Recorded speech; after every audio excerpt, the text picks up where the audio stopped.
Hey everyone, welcome to a special bonus edition of Speaking of Grace. This is our 2024 WholeLife Church Retreat special guest speaker presentation from Saturday morning. Our special guest was John Rivers, and if you are from the Orlando area, you may know him from Four Rivers Smokehouse. He is the owner of that establishment.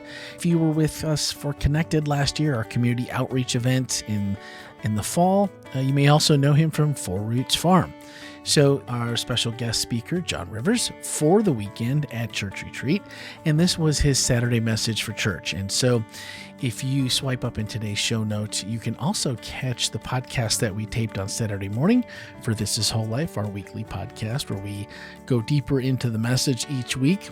Ken, Melanie, and myself had a chance to sit down with 75 of y'all in the audience in the King Chapel and ask John questions and let him tell us his story.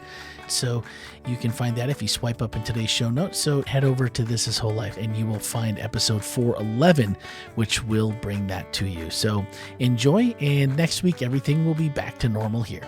Thank you. All right. Good morning, everyone. Morning. Oh, aren't these guys beautiful? I love it. I absolutely love it. I always say it every time I come up after praise and worship. I wish I didn't have to come up. Just get to continue to listen to those guys. Let me start by saying thank you so much for having me here this weekend. What a joy it has absolutely been to meet so many of you and have the opportunity to share a little bit about our story and our heart and how God's moved in our life. Today they've asked me to speak specifically about vertical connections, about how we live our lives specifically in touch and staying in touch with God and the purpose that He gave to us. I'm going to start by asking you something. What if I told you that the only things you'd have in your life tomorrow when you awoke were the things that you thanked God for today? Amen. Okay? Think of how that would change the way you go about today, how you treat each other, what you would value, where you would spend your time. What would you consider to be the most important things that God's given you? Perhaps your family, your health. How about your job? Would it be your home, your car, or your boat? Let me tell you a secret. God is less concerned about what you do, what you earn, what you become, what you accumulate. After all, you can't take that with you to heaven. You can't take your title to heaven. You can't take your money to heaven. You can't take your wealth, your fame, your house. And guys, I'm sorry, you can't take your favorite fishing pole. The only thing you can take to heaven is you. Okay? You, the connection you make with God, your character, your spirit, and the person you become in your life. And He wants to know if you become the person that He designed you to be. One of my favorite passages is Jeremiah 1:5. It says, "Before I formed you in the womb, I knew you. Before you were born, I set you apart.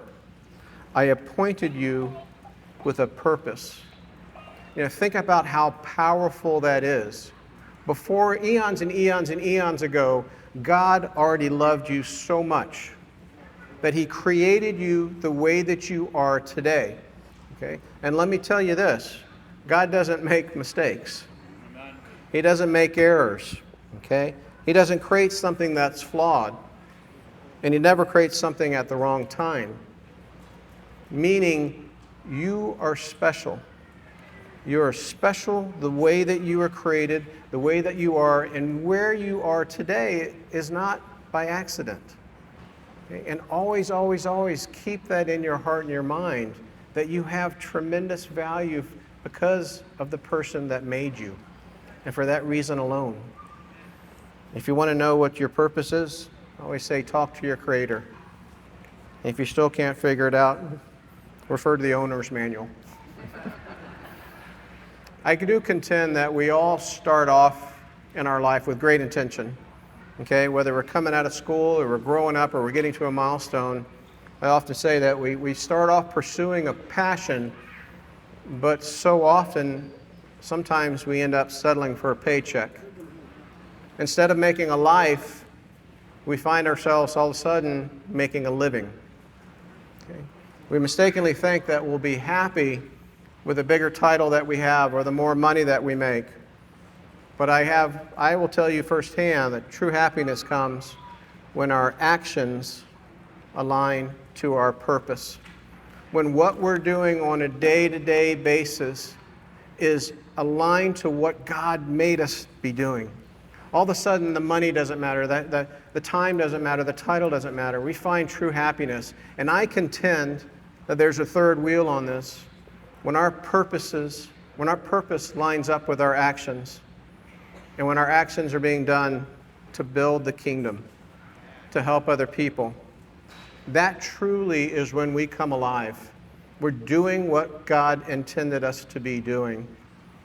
And I love it, I love it, I love it. And sometimes you ask, well, how do I know what my purpose is? I love asking kids in particular, what do you want to be when you grow up? You know why? Because they'll say, I hear it all. I want to be a fireman, I want to be an astronaut, I want to be a dancer, I want to be a football player, I want to sing in the choir. What's beautiful about that?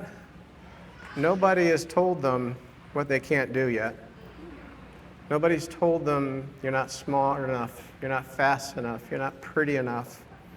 You see, the story we begin to believe determines the life that we live. Okay? The story we begin to believe determines the life we live. Not the story that God gave us, but the story that we believe. There's a recent Harvard study that showed by the time that we're 17 years old, on average in the United States, we've heard "no, you can't" an average of 150,000 times. Conversely, we've heard "yes, you can" only 5,000 times. That's 30 no's to 1 yes. That creates a powerful, powerful belief of what we can't do in life. The leading reason people fail to reach their potential is due to low self-esteem. They don't believe in themselves, and they don't believe specifically in the greatness that God intended for them. And I tell you this, rest assured, if you put a low level of self-esteem on yourself, the world's not going to raise the price. It all starts in here. What you believe, what you tell yourself. No matter what the enemy tells you, your value never diminishes, never can be diminished because of the one who made you.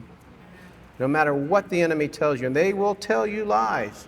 They will tell you over and over and over, especially today, because there's so many ways to get to your heart and to your mind that are from people, and you remind yourself, these are from people who don't love you and don't care about you. Find those who do truly love you, who lift you up and tell you what you can accomplish and how great you can be, at no matter what it is. That's the great irony. It doesn't have to be building an orphanage or a library. It could be being great at touching a life or being a parent or influencing others. It's just the fact of being great because God made you that way. What holds us back from pursuing our dreams?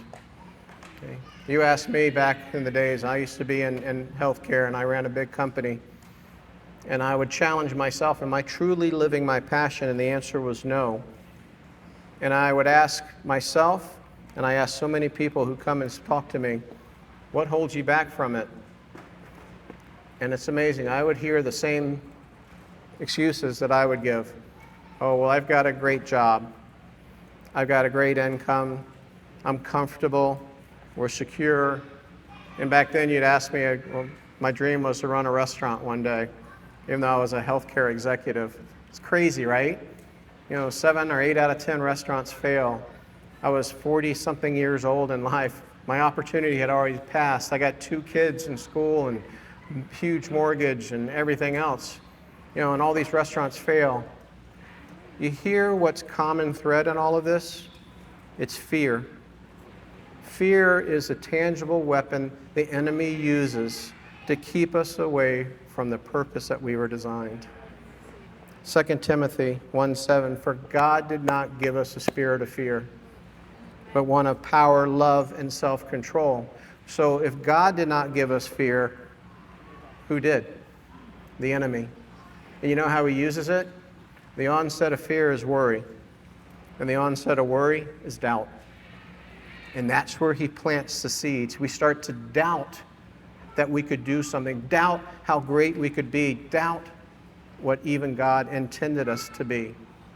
And if we water that seed, I always use the analogy, you can plant lots of seeds, okay? But the only one that's going to grow is the one that you focus on, the one you put light on, okay? If you focus on the negatives and you focus on the things, your problems and your drawbacks, guess what? That's going to grow and fester in your life and in your mind. If you focus on your strengths and you focus on why God has you here and how much people around you do love you, that grows. And that internal love, it spreads. It goes to everybody else. What you focus on will absolutely grow. Now, sometimes we're going down a path, and I do say that one of our biggest enemies is comfort. Okay? Complacency. Complacency is a dangerous, dangerous place to be because you don't want it to change. Okay? Even if you're not happy. You think about how many people go through life unhappy, but they're secure, they've got things. And sometimes something has to happen in your life to wake you up. And I'm just going to tell my story. Everybody's story is different. And mine came from a phone call back in 2004. At the time, I was running a pharmaceutical company. And on my desk, I had a phone. It had two lines. One line was going to my assistant, and one line was a direct line. And only 5 or 6 people knew the direct line. And I'll never forget this Friday. Okay? Phone rang on my direct line, and I picked it up fully intending and expecting to talk to one of those 5 or 6 people. And it wasn't any of them. And I'll never forget this call. It was a lady, and she was crying. And I remember the words she said. She says, Mr. Rivers, Mr. Rivers. She says, I'm so sorry to hear about your daughter. Now, my daughter was a kindergartner at the time. And I said, what's wrong? What happened to Cammie? And she said her tumor. She said her terminal brain tumor. Now, I hung up the phone, and it took me about 20 minutes to get a hold of Monica, my wife. And God used those 20 minutes to make me realize that no matter what my title was, no matter how many people, no matter pharmacists, no matter how many healthcare people worked for us, no matter how much money we had, that wasn't going to fix this problem. You know, that's the definition of a true problem. When you face something in your life that money can't fix, that's a problem. That's a problem. And sometimes I do contend that God brings us to that point to help us realize that He's the only solution. You know, that's that old saying that sometimes you don't realize that all that you need in life is Jesus until all you have left in life is Jesus. And it's not necessarily a bad thing. It's tough, but it's not a bad thing. I got a hold of Monica, and thank God, literally, it wasn't Cameron. But that 20 minutes that he orchestrated changed my life. It moved my heart so much. I remember saying to Monica, we're going to find out who this little girl is. And she said, how are you going to find out? I said, I don't know. And what are we going to do? I don't know, but we're going to find out. Now, I'll tell you this, okay? We found that little girl. She wasn't in Cameron's class. She didn't go to the same school Cameron went to. We didn't go to the same church as their family. We didn't even live in the same neighborhood or the same city. There was no reason that phone call came to my desk that day, but I know this, it wasn't a mistake, okay? Because the words that the lady said were, Mr. Rivers, I'm so sorry to hear about your daughter.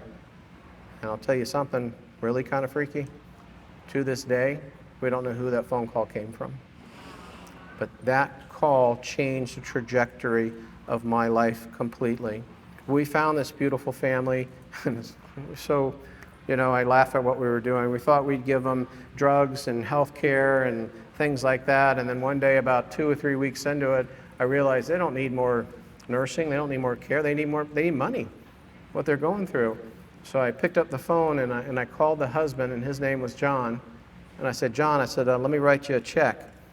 And he said, absolutely not. Won't have anything to do with it. And we went back and forth, and I said, okay, if you change your mind, let me know. And I hung up the phone, and this was one of the first times I really felt a push from God.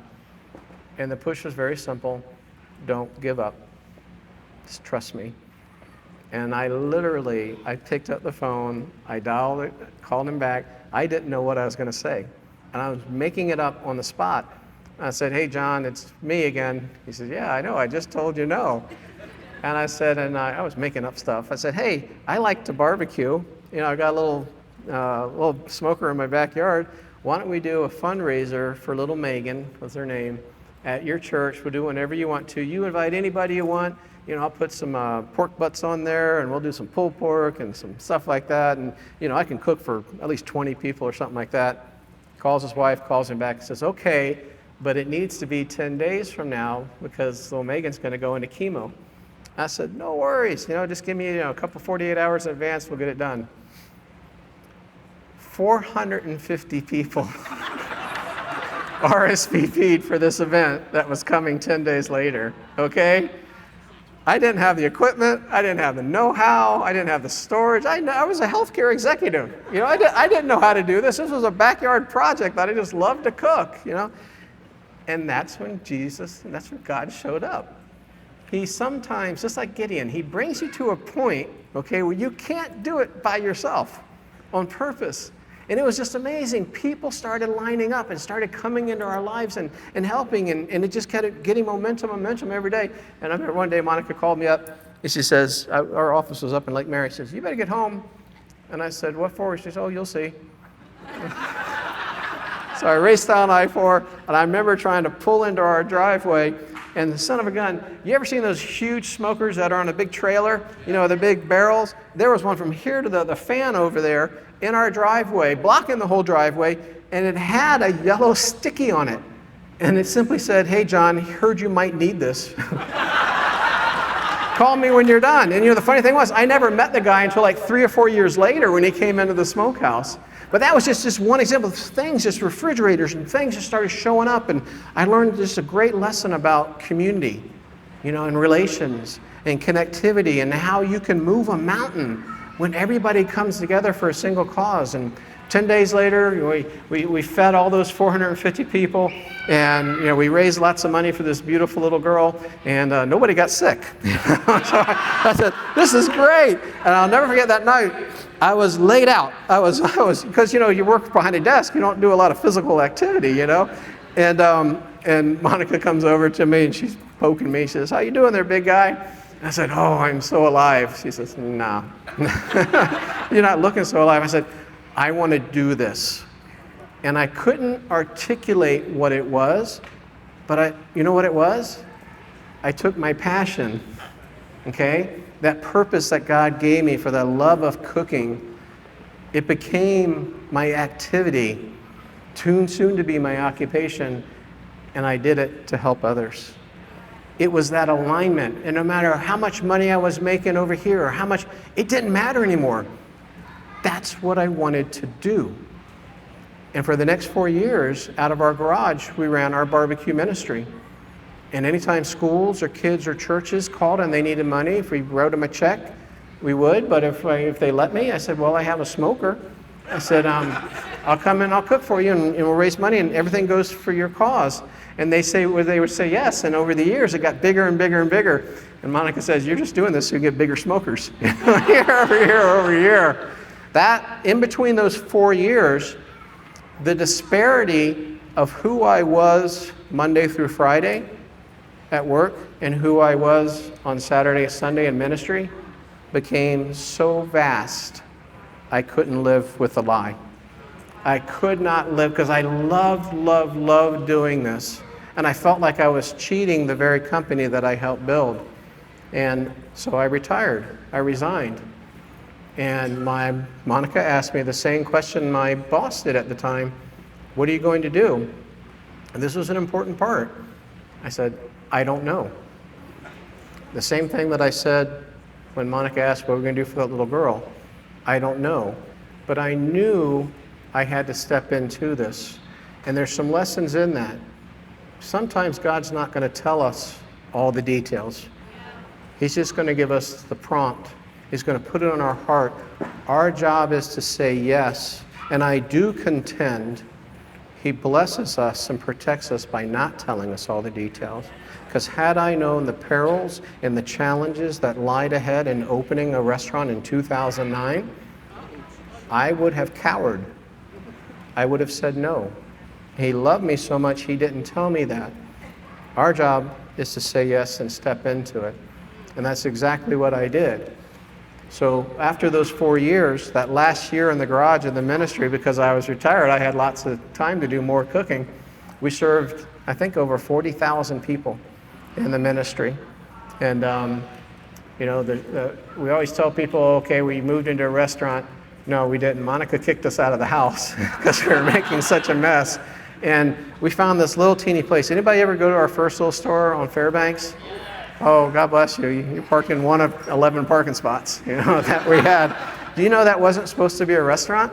That was supposed to be a commissary that we were going to run the ministry out of. And people started lining up, and all of a sudden it became a restaurant. And I looked at this little teeny place. Now, this is an important part of the journey. I looked at this little, it's only, 1,150 square feet. It was a Just Breaks. And I built pharmacies all over the country. I launched drugs all over the world. How hard could it be to convert this little teeny place into a restaurant, right? Oh, my Lord. Let me tell you this.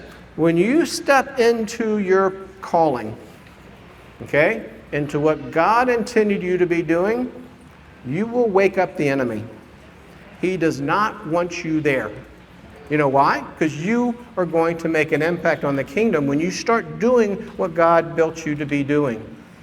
And sure enough, man, the problem started the moment we went into this. Okay? It was supposed to cost us $380,000 to build, total and open, and it was only supposed to take 4 or 5.5 months. I literally have the original quote framed at my office. 6.5 months into the project, over $500,000 of our family capital put into it, okay? The market, does anybody remember what happened in 2009? I try to block it out. This is a permanent scar, okay? My contractor walks off the job, leaves me hanging completely, okay? Says there's no way that he can finish it for what we want, okay? And the market dropped so much, all the money that we had in savings and mutuals and investments was down like 60-70%, like the rest of the country. We built this great big beautiful house, and we didn't like a lot of depth, so we put cash and capital into it. We were upside down in that. Okay, after 20 years of building a career to become a CEO and be able to retire from it, all of a sudden we found ourselves 60 days away from running out of cash. And you ask the question, God, hello? I stepped into doing what you asked me to do. Why is this happening? And that's the second piece of it, is perseverance. Follow your passion, but boy, you better be ready to fight. It's going to be, Jesus never promised it would be easy. Matter of fact, He told us the opposite. And I do contend this. You know, when we run into challenges, you know, it's natural for us to ask, God, why are you doing this to me? And what I've learned over the years is the discipline to ask, God, what are you trying to show me?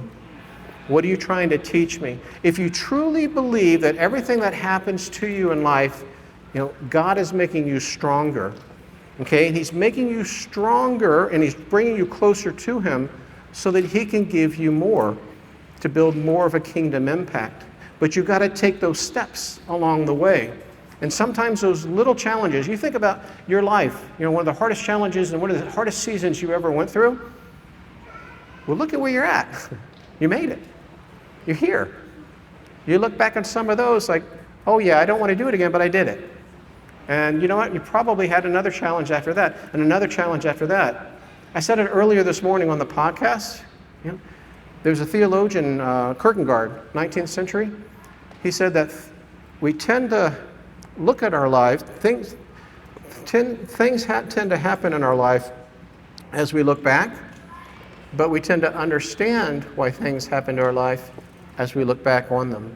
We might not understand why things are happening to us on a day-to-day basis, but there's always a reason. And if you truly trust that your Maker loves you and is taking care of you, He's never going to put anything in front of us that He already hasn't armed us to overcome. And I fall back on that all the time. And I promise you, even when you get to this next level, there's just more challenges and more. That's just the world we live in. Perseverance is so strong. We're all going to experience storms in our life.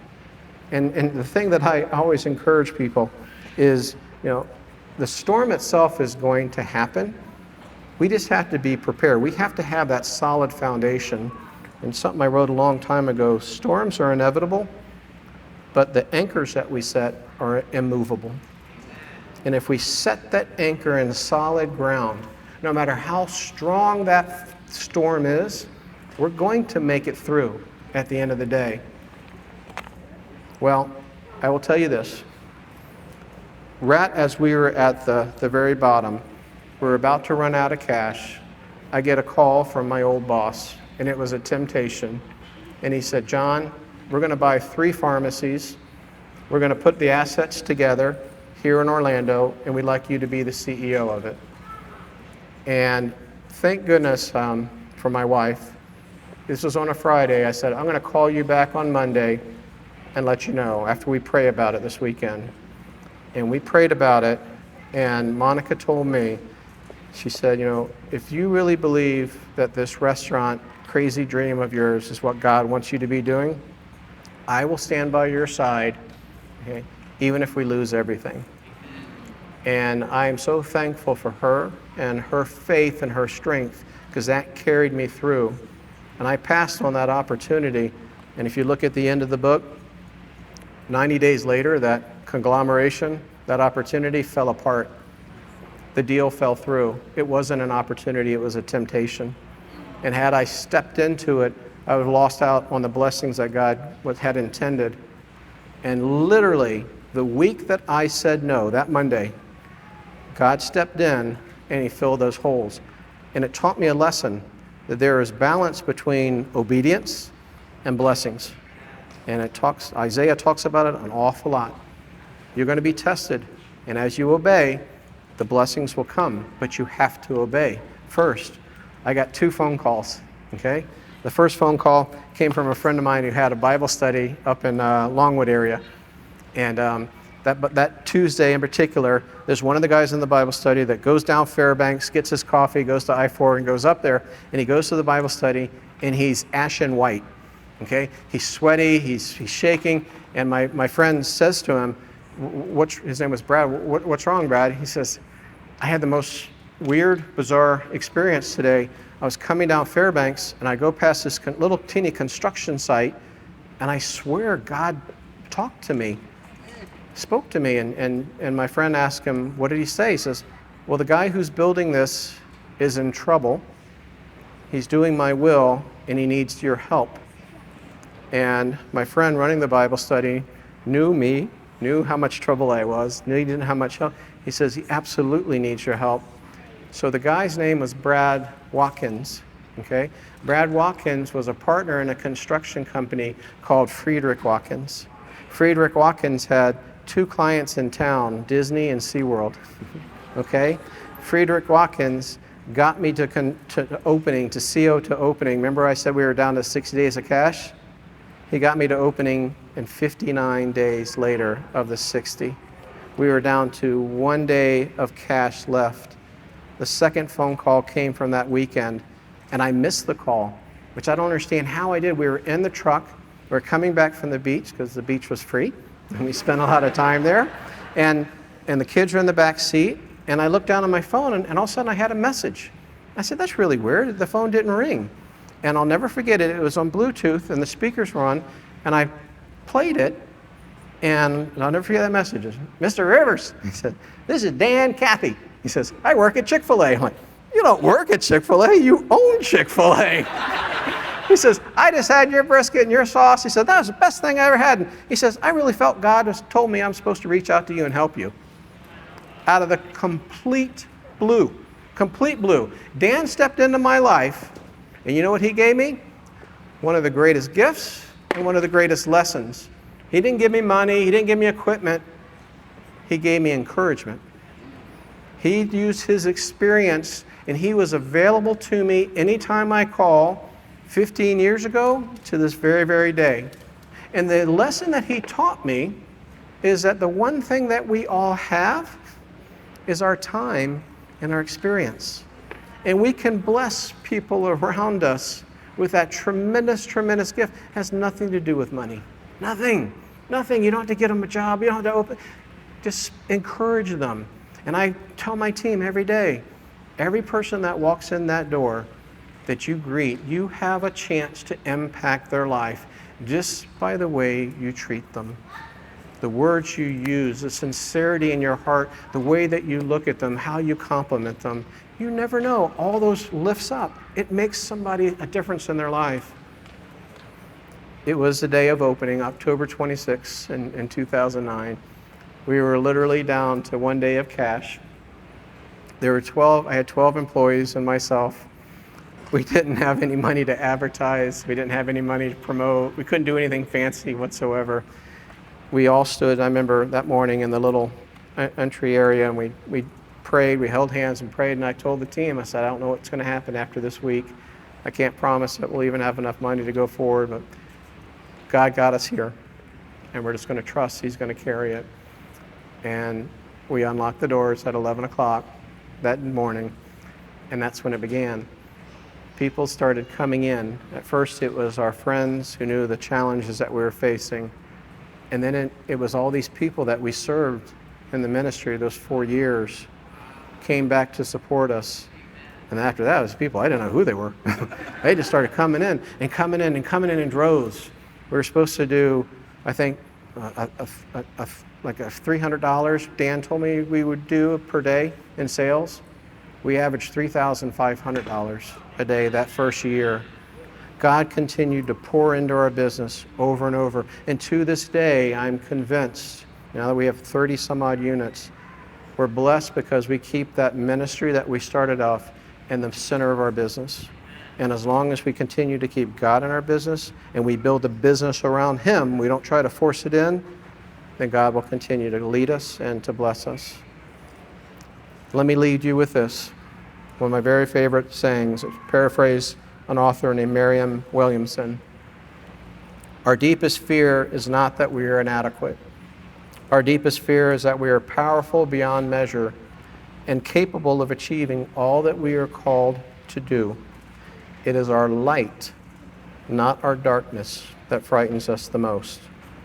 I pray each and every one of you listen to that prompt, and you do not listen to all the shortcomings and all the fear and all the doubt and the worry. You trust that God made you special, every one of you. He made you beautiful because of who you are, and He made you capable of achieving all that He's put on your heart and you're able to dream about. All right. Thank you, guys. God bless you.